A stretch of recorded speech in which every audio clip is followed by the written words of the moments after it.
எவன்டா உனக்கு அதிகாரம் கொடுத்தான்? பப்ளிக் ட்ரஸ்ட்லேருந்து டிஎம்கேவுக்கு நீ சிலைக்கு நீ எழுதி கொடுக்குற கரைய பத்திரத்தை இதை வாங்குறவன் ஜீவா எஜுகேஷனல் ட்ரஸ்ட்டில் சார்பாக ஈவி குமரன் கொடுக்குறாரு. யாரு? ஈவி வேலுவோட புள்ள. யாருக்கு கொடுக்குறாரு? திராவிட முன்னேற்ற கழகம் பார்ட்டி.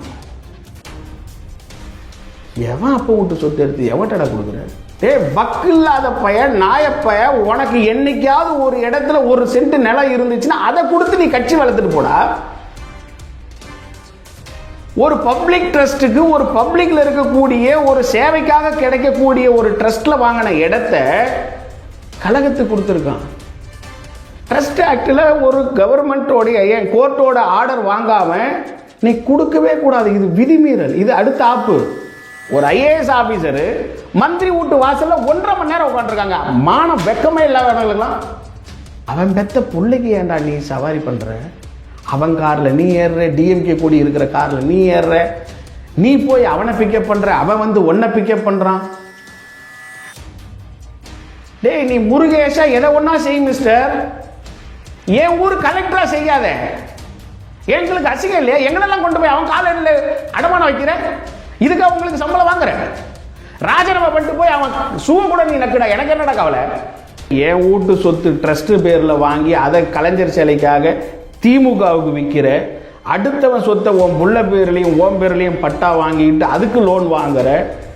இந்த மாதிரி படுபாதக செயலுக்கு ஒன்னெல்லாம் அந்நியன் மாதிரி விஸ்வரூபம் எடுத்து என்ன சட்லி இல்லடா. அதுல சொல்லக்கூடிய அத்தனை தண்டனையும் இவனுக்கு ஒருத்தனை கொடுக்கலாம்.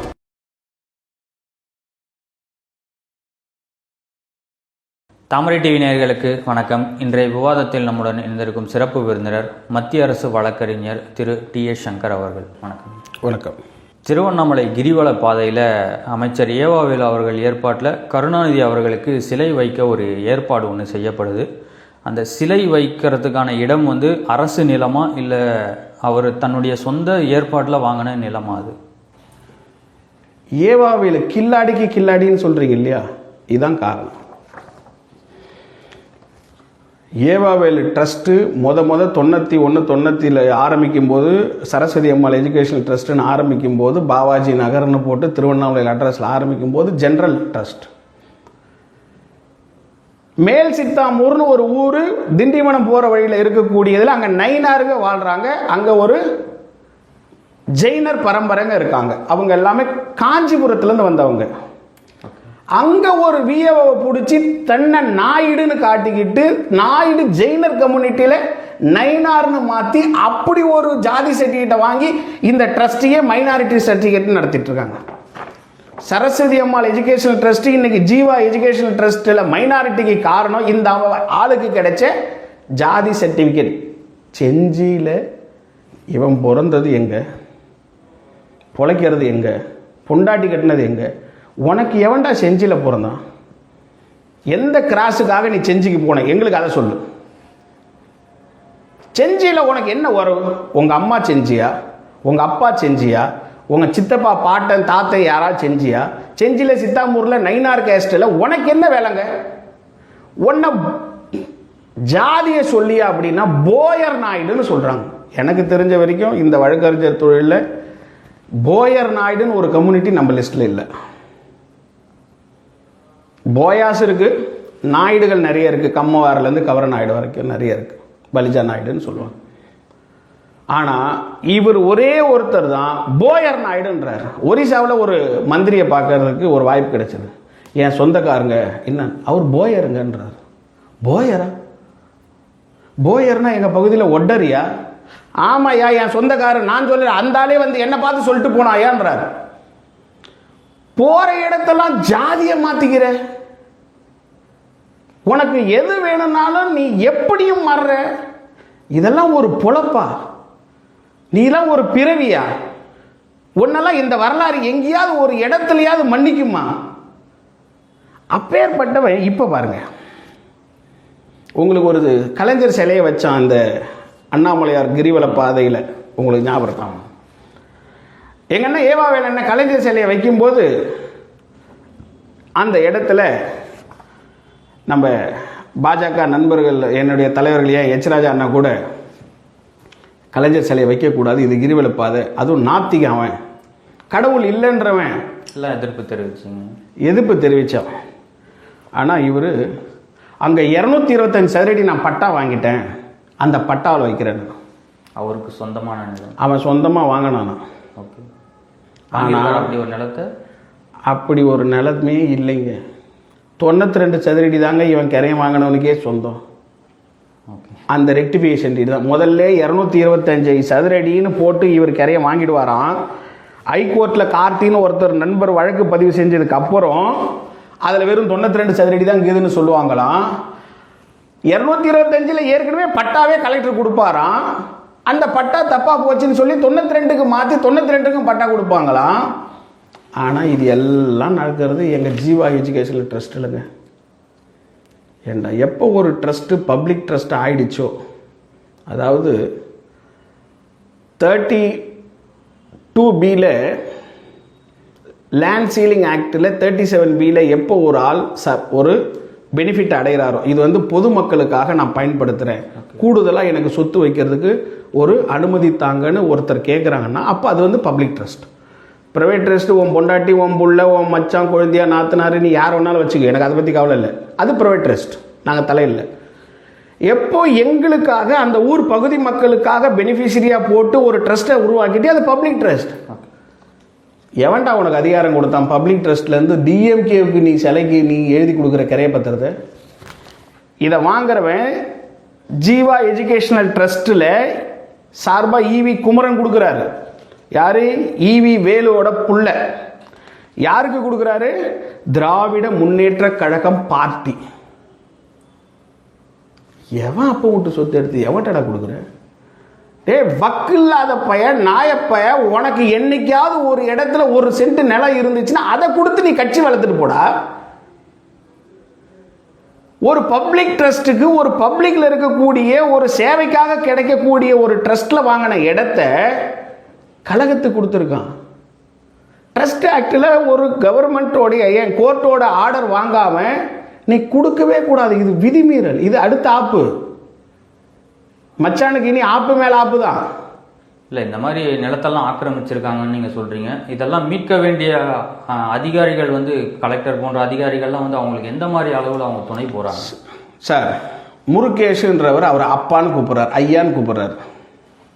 நான் இது வரைக்கும் பார்த்ததில்ல ஒரு ஐஏஎஸ் ஆஃபீஸரை மந்திரி நிகழ்ச்சி அப்போ சந்திப்பாங்க. இந்த ஆள் சென்னையிலேருந்து மெட்ராஸ்லேருந்து நமக்கு திருவண்ணாமலைக்கு வந்தப்பெல்லாம் கதவை கார் டோரை திறந்து விட்டு வரவேற்கிறாங்க. முருகேஷ் எங்கள் கார்த்தி எஸ்பிஎம். ஒரு ஐஏஎஸ் ஆஃபீஸரு மந்திரி வீட்டு வாசல்ல 1.5 மணி நேரம் உட்காந்துருக்காங்க. மானம் வெக்கமே இல்லாதவங்களுக்கெல்லாம். எவ்வளோ நல்ல நல்ல ஐஏஎஸ் ஆஃபீஸர். ஏன் அந்த ஊரில் ராஜேந்திரன் ஒரு ஐஏஎஸ் ஆஃபீஸர். இந்த ஆள் 2வது முறை ஜெயிக்கிறதுக்கு அவர் மேலே பழிய போட்டாங்க. 1000 ஓட்டு 2000 ஓட்டு இவரு அவருக்கு எக்ஸ்ட்ரா போட்டு விட்டாரு. அது நடந்துச்சா இல்லையான்னு தெரியல. ஆனால் கிட்டத்தட்ட 4 வருஷமா அந்த ஆள் இருக்கிற வரைக்கும் ஒரு நாள் கூட அந்த ஆள் காலேஜ் வாசப்படி கூட மெரிச்சது கிடையாதுங்க. ஆனால் இந்த லட்சத்துக்கு அவர் திமுக சார்புடைய ஐஏஎஸ் ஆஃபீஸர் தான் சொல்லுவாங்க. அந்த உறவு முக்கியம் இல்லை, கண்ணியம் முக்கியம், பதவிக்கான கண்ணியம் முக்கியம். ஒரு ஐஏஎஸ் ஆஃபீஸர் அப்படின்றது ஒரு தெய்வத்துக்கு நிகரா. எப்படி ஒரு நீதியரசர் தெய்வம்னு நம்ம கூப்பிடுறோமோ அவரும் ஒரு நீதியரசர். ஐஏஎஸ் ஆஃபீஸர் ஒரு டிஸ்ட்ரிக்ட் மேஜிஸ்ட்ரேட். அப்படின்னா நீ அங்க போய் நின்னா இப்போ நான் அந்த ஆளை பத்தி கம்ப்ளைண்ட் கொடுக்கணுமே, யார்கிட்ட கொடுப்பேன்? நீ தான் டிஸ்ட்ரிக்ட் மேஜிஸ்ட்ரேட். உனக்கு ஹைகோர்ட் உத்தரவு போடுது, இப்படி ஏதோ 420 நடந்திருக்கு, நீர்நிலையெல்லாம் ஆக்கிரமிச்சு இவன் செலவு வைக்கிறேன்னு சொல்லியிருக்கான், ஒரு ரிப்போர்ட்டை கொடுறான்னு சொல்லி இன்னைக்கு வரைக்கும் கொடுக்கலைங்க அந்த ஆள். ஹைகோர்ட் இன்னைக்கு வரை ரிப்போர்ட்டே கொடுக்கல. ஏன்னா 225 சதுரடியில் ஒரு பட்டா வழங்கிட்டு 92 குறைக்கணும்னா ரீசன் இருக்கணும். எவனோ ஒருத்தன் தப்பு பண்ணிருக்கணும், அவனை பண்ணிக்கிட்ட நீங்க செஞ்சிருக்கணும். ஒண்ணுமே நடக்கலையே. அப்போ நீ ஐயான்னு கூப்பிடுறதும், அடா மந்திரி கூப்பிட்டு ஒழிஞ்சு போ, எனக்கு தேவையில்லை. அவன் பெத்த பிள்ளைக்கு ஏன்டா நீ சவாரி பண்ற? அவன் கார்ல நீ ஏறுற, டிஎம்கே கூடி இருக்கிற கார்ல நீ ஏறுற, நீ போய் அவனை பிக்கப் பண்ற, அவன் வந்து உன்னை பிக்கப் பண்றான். டேய், நீ முருகேஷா எதை ஒன்னா செய் மிஸ்டர். என் ஊர் கலெக்டரா செய்யாத.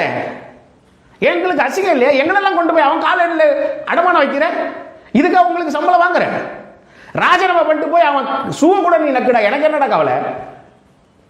நீ ராஜினாமா பண்ணிட்டு போய் உனக்கு பிடிச்ச எந்த வேலையை ஒன்னாலும் செய்ய, அவன் அப்பான்னு கூப்பிடு இல்ல ஆண்டன்னு கூப்பிடு, எங்களுக்கு அதை பத்தி கவலையே இல்லை. எங்க ஊர் கலெக்டரா நீ அவன் வாசப்படியில் போய் உட்காரலாமா? அவன் போடுற பிச்சைக்கு தானே உனக்கு ஆசை. என்ன எந்த பிரச்சனை வந்தாலும் திருவண்ணாமலை எஸ்பியும் திருவண்ணாமலை கலெக்டரும் மாறவே மாட்டாங்க ஐயா. பின்ன அவனுக்கு காலமை கூட்டினா எப்படி மாத்துவான்? சமீபத்தில் கூட 21 IPS அதிகாரிகள் மாற்றம் பண்ணாங்க. மிகப்பெரிய வருத்தங்க, மிகப்பெரிய வருத்தம். உங்ககிட்டயே நான் சொல்லியிருக்கேன், அண்ணாமலையார் கோவிலில் ஒரு பெண் ஆய்வாளரை தாக்கியிருக்காங்க.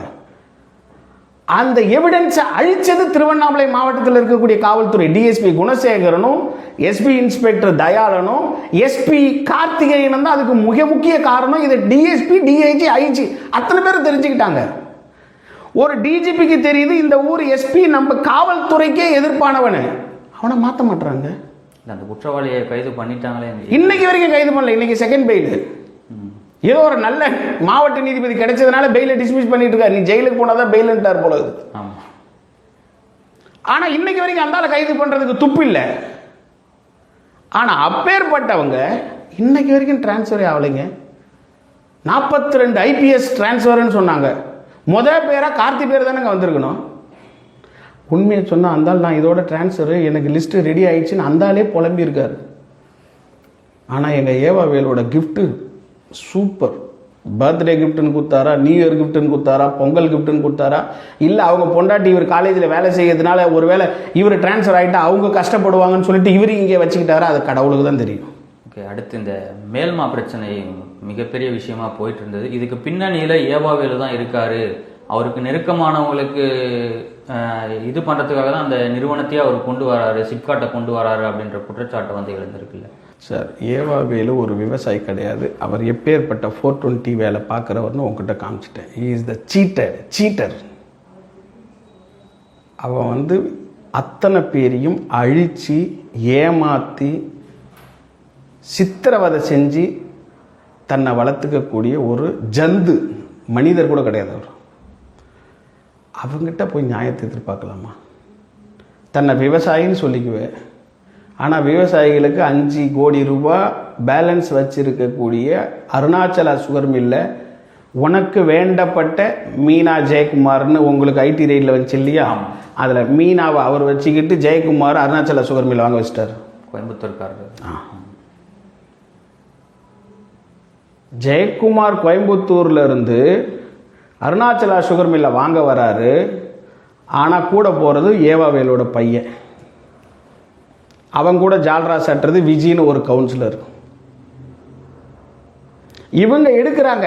ஆனால் கோர்ட்டில் லிக்விடேஷனில் ஒரு ஒயிட்டில் பணம் கட்டணும்னு சொல்லி ஜெயக்குமாரை பினாமி ஒயிட்டாக உருவாக்கி கொண்டு வந்து சேர்க்குறாங்க. ஒரு மந்திரி, அதுவும் இந்த துறைக்கு மந்திரி, கரும்பு உற்பத்தியாளர்களுக்கு பாதுகாப்புத்துறை மந்திரி. அந்தால் ஏதோ பிடபிள்யூடி நெடுஞ்சாலைக்கு மட்டும் இல்லை, கரும்பு உற்பத்தியாளர்களுக்கு உண்டான ஒரு சேஃப்டி மந்திரியே இவர் தான். இந்த சிறு துறைமுகத்தோட இந்த துறையும் சேர்ந்து அவர்கிட்ட இருக்கு.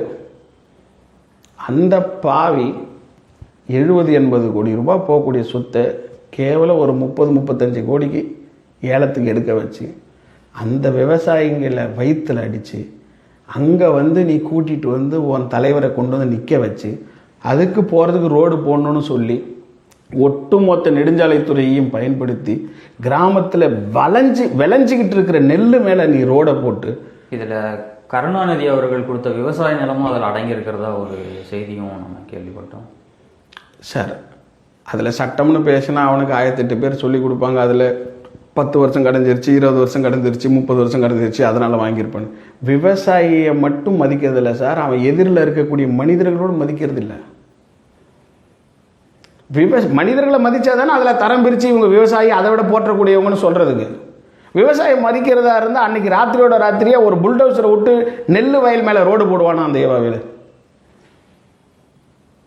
அப்பேற்பட்டவன் தாங்க சிப்காட்டை இப்படி கொண்டு வந்து ஒன்று அங்கே மது ஆலை வரப்போகுதுன்னு சொல்கிறாங்க, ஜி ஸ்கொயரோடைய நிறுவனத்தை உருவாக்க போகிறாங்கன்னு சொல்கிறாங்க. ஏன்னா திருவண்ணாமலை மாவட்டத்தில் செய்யார் பகுதியை தவிர மற்றது எல்லாமே ஆல்ரெடி ஃபில். ஏன்னா காஞ்சிபுரம் வரைக்கும், ஸ்ரீபெரும்புதூர், காஞ்சிபுரம் எல்லாமே சென்னையோடைய எல்லையாக ஆயிடுச்சு. அடுத்து ஒரு சென்னையோட எல்லைக்கு இடம் இருக்குது அப்படின்னா அது திருவண்ணாமலை மாவட்டம் மட்டும்தான். ஸோ இப்போ திருவண்ணாமலை மாவட்டத்தில் தாம் பதவியில் இருக்கும்போதே தனக்கு வேண்டி அத்தனை பேருக்கு என்னென்ன செஞ்சு கொடுக்கணுன்ற ஆக்ரோஷத்தில் தான் இந்த அராஜகத்தை ஏவாவேலு பண்ணி அதுக்கு குண்டாஸ்,